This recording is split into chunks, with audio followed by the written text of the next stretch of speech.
When I graduated my master's in 2016, I graduated with a video piece, so I carry on doing some video, I'm still doing some documentary work. But I always was a bit shy in terms of how to approach 2D making. So I have been doing painting since a little boy, but there's something in me that was always felt like this is just too much image making. Everything that I was really interested in, all the movements that really fascinated me, from the 1960s most of the time, the 70s, the kind of freedom they had at the time, this kind of objectless kind of relationship to art making, um, process-led art making was really hard for me to achieve. So I was interested to try to reach that stage, but I was stuck. There's something out there for me to do that wasn't that. When I arrived into my new studio at the beginning of the year 2023, I decided to stop doing this. That was a dead end. So basically, I decided to just stay with everything that you can see in my studio that I collected. And there's something about this collection that I was trying to keep on with that I was not even using in my work, but I knew there was something in it that was trying to tell me something. So I decided to stay with it. And over the last 2 years, I drastically changed my practice. I started to experiment with 3D making. So basically, moving on from the rectangle and pushing it into the kind of sculptural realm. And that was the challenge, but everything I was doing, because it was fun for me to make, I started to feel much more attuned with my practice somehow. I had to clear the room because we had a notice that we have to leave the room by February.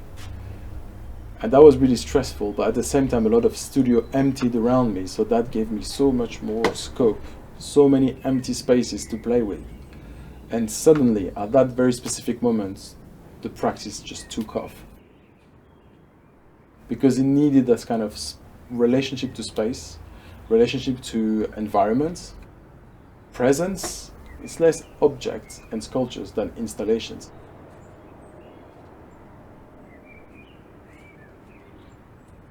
I'm really interested in having this fragility of the installations that really underline the quality of each material being used, because it can break at any moment. It really pushed to the limits every single kind of quality of the material used.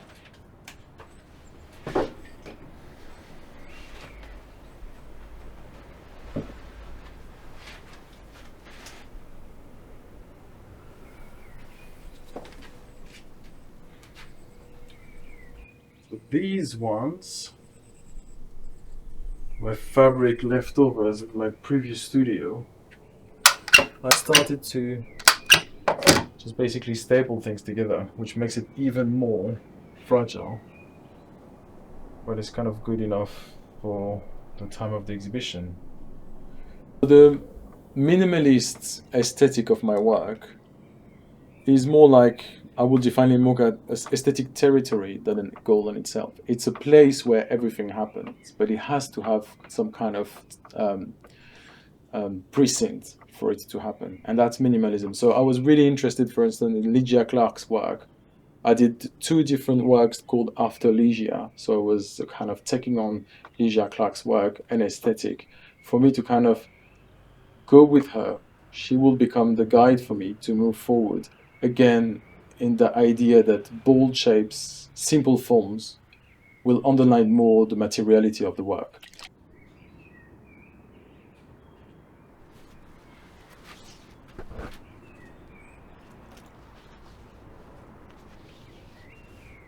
Having found this practice now, and specifically not having a studio anymore, it's the perfect match, because now I only have to store items.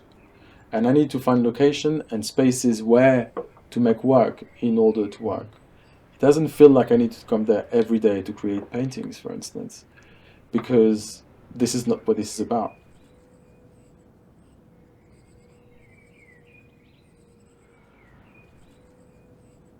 I want to live my life doing installation on and on. It's like a fun game that I just find for myself.